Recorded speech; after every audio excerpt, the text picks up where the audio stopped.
네, 김민석 국무총리가 12.3 내란 당시 계엄버스에 탑승한 김상환 유권본부 본부실장에 대한 징계 전면 재검토를 긴급 지시한 것은 너무나 당연한 조치입니다.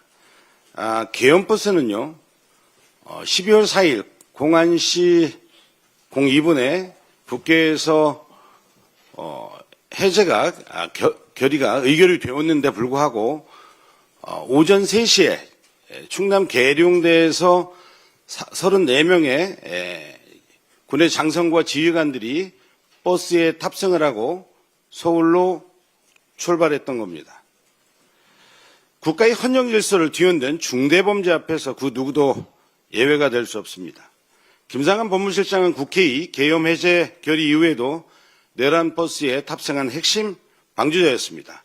특히 계엄의 불법성을 가장 정확히 인지할 수 있는 법무실장의 직위에 있었음에도 계엄 해제를 건의하거나 그리고 오전 3시에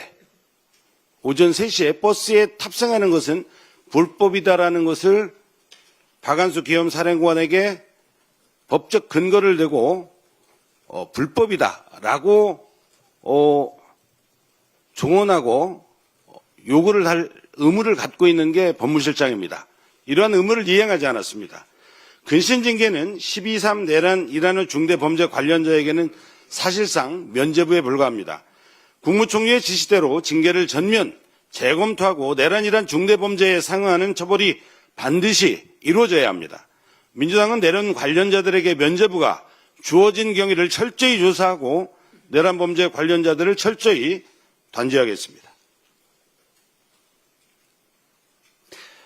검찰이 국민의힘 의원들이 국회 선진화법 위반 사건에 대해서 항소를 포기했습니다. 이건 정말 해도 너무한 것 아닙니까? 검찰의 구형은 그냥 보여주기식 쇼였던 겁니까? 이것으로 이번 재판은 결론이 정해진 짜고 치는 고스톱이었다라는 것이 명백해졌습니다. 심지어 검찰은 항소를 포기하면서 피고인들이 범행 동기가 사적 이익 추구에 있지 않았고 사건 발생일로부터 6년 가까이 장기화된 분쟁을 최소화할 필요가 있다고 설명을 했습니다. 도대체 국민의힘 의원들이 국회에서 폭력을 행사한 것이 어떤 공익을 위한 것입니까? 검찰 누구라도 대답을 한번 해보십시오. 도대체 국민의힘은 누구를 위해서 마루를 들었습니까? 그리고 이 사건을 6년 가까이 끈 것은 검찰 본인들입니다. 자신들이 6년 끌어놓고 분쟁 장기화를 이유로 항소를 포기한다니 어느 국민이, 대한민국 국민 누가 납득하겠습니까?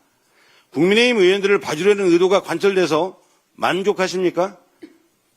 이번 국민의힘 봐주기 항소 포기는 검찰 예규, 국민상식, 민주주의의 원칙 모두에 어긋납니다. 검찰은 이번 결정으로 검찰 내체, 사법개혁에 필요한 이유를 스스로 증명했습니다. 하지만 국회를 폭력으로 짓밟은 국민의힘 단죄를 검찰은 포기해도 국민은 포기하지 않을 것입니다. 특정 정치 세력이 신의 힘을 자백한 검찰도 절대 용서하지 않을 것입니다. 민주당은 정치 권력에 기생한 정치 검찰들을 철저히 색출하고 검찰개혁, 사법개혁을 완수할 것입니다.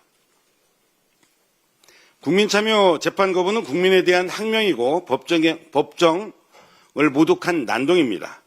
검찰이 이화영 전 평화부지사 사건의 국민참여재판에서 돌연 재판부 기피 신청을 제기하고 집단 퇴정하는 노골적인 재판 지연 꼼수를 부렸습니다.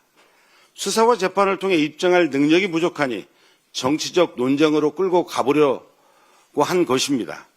검찰은 재판부가 공판 준비 절차를 제대로 진행하지 않았다고 주장합니다. 그러나 공판 준비 절차는 재판부의 재량이지 검찰 입맛대로 해줄 일이 아닙니다.